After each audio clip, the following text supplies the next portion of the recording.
नमस्कार ईपीएस के सभी पेंशन धारकों और कर्मचारियों, आप सभी की पेंशन को लेकर इस वक्त की सबसे बड़ी खबर।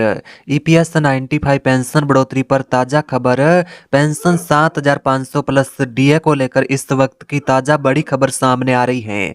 तो आज की इस वीडियो के अंदर बात करेंगे ईपीएस 95 पेंशन बढ़ोतरी को लेकर हकीकत क्या है, किस तारीख से पेंशन की बढ़ोतरी हो सकती है, क्या मांग है, क्या सच है, पेंशन कब मिलेगी, कौन सी तारीख से मिलेगी, इन सभी के बारे में इस वीडियो के अंदर जानेंगे। अगर आप एक ईपीएस 95 पेंशन धारक कर्मचारी हैं तो आप इस वीडियो को पूरा जरूर देखें।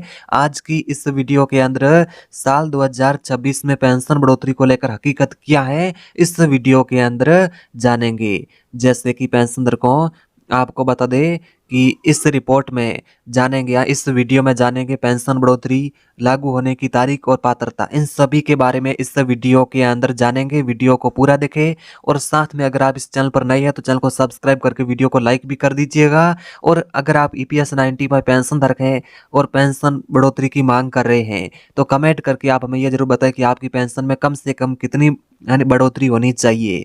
आपकी राय क्या है, कमेंट करके जरूर बताइए।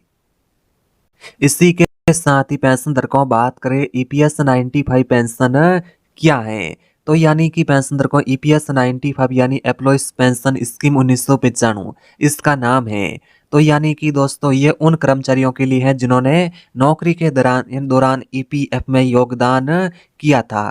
ठीक है, जैसे कि आपको बता दें कि जो भी कर्मचारी है उन्होंने जैसे कि नौकरी के दौरान जैसे कि ईपीएफ में यानी योगदान किया था उनको पेंशन मिलेगी। ठीक है, और इसी के साथ ही रिटायरमेंट के बाद उन्हें हर महीने पेंशन मिलती है। ठीक है, इसी के साथ ही पेंशन धारकों, वर्तमान के अंदर कड़वी सच्चाई, जैसे कि आज के टाइम में पेंशन बढ़ोतरी को लेकर क्या सच्चाई है और पेंशनर्स की मांग की क्या सच्चाई है, इसके बारे में जानते हैं।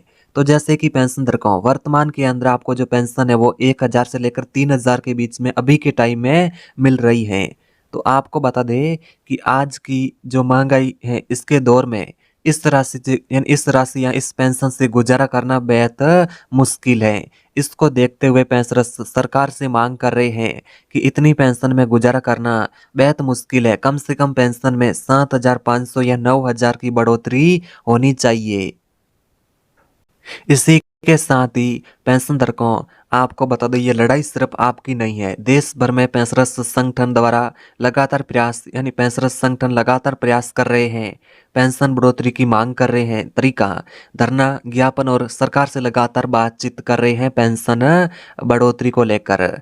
और पेंशनर्स का लक्ष्य है कि एक समाजजनक जीवन जीने का अधिकार मिले और पेंशन के अंदर बढ़ोतरी हो। ठीक है, इसी के साथ ही सबसे बड़ा सवाल पेंशन बढ़ोतरी को लेकर 7,500 का आंकड़ा, जैसे कि पेंशन धारकों आपको बता दें पेंशनर्स की कई वर्षों से लगातार ये मांग चल रही है कि मांग यह है कि न्यूनतम ईपीएस 95 पेंशन 7,500 प्रति माह तय की जाए। ठीक है, तो यानी कि पेंशन धारकों आपको बता दें कि 7,500 प्लस डीए की पेंशन हर महीने तय हो।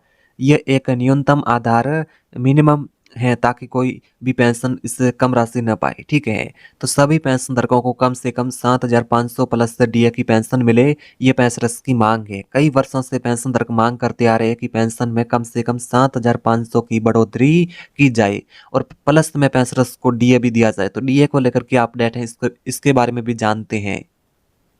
तो जी हाँ पेंशन धारकों, प्लस डीए यानी महंगाई भत्ता क्यों जरूरी है, इसको लेकर जानते हैं। जैसे कि पेंशन धारकों 7,500 के साथ डीए जोड़ने की मांग इसलिए है ताकि बढ़ यानी महंगाई बढ़ने पर पेंशन भी अपने आप बढ़ती रहे। समझ गए, इसलिए महंगाई भत्ता यानी डीए जरूरी है। इसी के साथ ही पेंशन धारकों, पेंशन और प्लस डीए आपको मिलेगा। पेंशनर्स को हर साल नुकसान न हो, पेंशन की क्रय शक्ति बनी रहे, यानी पेंशन के अंदर यानी आपको बता दें बढ़ोतरी समय के साथ होती रहे, इसको लेकर पेंशनर्स की मांग है कि पेंशन के साथ डीए भी जोड़ा जाए। ठीक है, जैसे कि आप यहाँ पर देख भी सकते हैं, आपको बता दें कि जैसे ही जो महंगाई है वो बढ़ेगी। ठीक है, महंगाई बढ़ेगी जैसे ही आपको पेंशन की राशि भी बढ़कर मिलेगी, बिना डीए आपको पेंशन भी बढ़कर नहीं मिलेगी समय के साथ। इसी के साथ ही बात करें क्या ये मेरे राज्य में लागू होगा? तो यानी कि पेंशन धारकों, आपके मन में सबसे बड़ा सवाल तो यही होगा कि यह सभी राज्यों में पेंशन लागू होगा। तो इसका जवाब होगा हाँ, यह केंद्रीय योजना है जो कि ईपीएस 95 पूरे भारत में एक समान लागू होती है। और इसी के साथ ही आपको बता दें कि ईपीएस 95 पेंशन जो राज्य के हिसाब से कोई अलग नियम नहीं होगा, ये सभी राज्यों में एक साथ लागू होगी। पेंशन की बढ़ोतरी सभी राज्यों में लागू होगी, ठीक है। इसी के साथ ही पेंशन दर का बात करें, इसके दायरे में कौन आता है? जैसे कि सरकार अगर पेंशन बढ़ोतरी के बारे में फैसला करती है तो किन किन पेंशनर्स को इसका फायदा देखने को मिलेगा। तो सबसे पहले ईपीएस 95 के अंतर्गत पेंशन लेने वाले रिटायर कर्मचारियों को सबसे पहले फायदा मिलेगा। उसके बाद विधवा पेंशनर्स, जो विधवा पेंशनर्स है उनको भी सरकार के द्वारा फायदा दिया जाएगा। उसके बाद परिवार यानी पारिवारिक पेंशन लेने वाले लाभार्थी यानी फैमिली जो पेंशनर्स है उनको भी पेंशन बढ़ोतरी का लाभ देखने को मिलेगा। और साथ में अंतिम पात्रता और राशि सरकारी नोटिफिकेशन आने के बाद ही पूरी तरह से साफ होगी। ठीक है, आपके लिए जरूरी सूचना है। इसी के साथ ही पेंशन धारकों क्या तारीख घोषित हो गई है पेंशन की, ठीक है, इसको लेकर क्या अपडेट है इसके बारे में जानते हैं।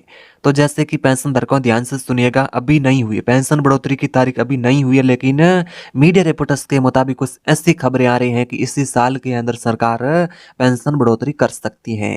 फिलहाल सरकार की ओर से कोई अंतिम तारीख घोषित नहीं की गई है। मीडिया रिपोर्टर्स के मुताबिक खबरें आ रही है कि सरकार इसी साल के अंदर पेंशन के अंदर बढ़ोतरी कर सकती है, ठीक है। इसी के साथ ही पेंशन धारकों सरकार पेंशन के बारे में क्या विचार कर रही है इसके बारे में जानते हैं। और पेंशन बढ़ोतरी पर यानी चर्चाएं क्या चल रही है, यह चर्चा आपको बता दें। पेंशन जैसे कि ताज़ा जानकारी के अनुसार पेंशन किस प्रकार से बढ़ोतरी होगी, किस दिन बढ़ोतरी होगी, तो आपको बता दें सरकार इस पेंशन बढ़ोतरी पर चर्चा कर रही है, ठीक है।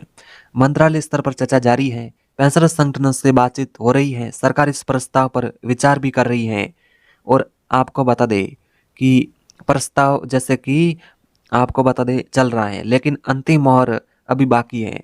जैसे ही सरकार पेंशन बढ़ोतरी पर घोषणा करती है, हम आपको सबसे पहले अपडेट इसी चैनल पर देंगे। इस चैनल को सब्सक्राइब जरूर करें। इसी के साथ ही आपके लिए जरूरी सूचना, सावधान रहे, केवल सरकारी सूचना और नोटिफिकेशन पर ही भरोसा करें, अफवाहों से बचें। और हाँ, सही जानकारी के लिए आपको क्या करना है, ईपीएफओ कार्यालय या पेंशनर संगठन से संपर्क करें, इस बात का भी ध्यान रखें, ठीक है। इसी के साथ ही पेंशनर्स के लिए सूचना, उम्मीद और धैर्य, 7,500 प्लस डीए की मांग पूरी तरह से जायज है। ये पेंशनर्स के लिए बहुत बड़ी राहत हो सकती है, लेकिन जब तक सरकार का लिखित आदेश नहीं आता, इसे केवल प्रस्ताव ही माना जाएगा, ठीक है। तो जैसे सरकार इस पर फैसला करती है तो हम आपको अपडेट दे देंगे। चैनल को सब्सक्राइब करके रखिएगा।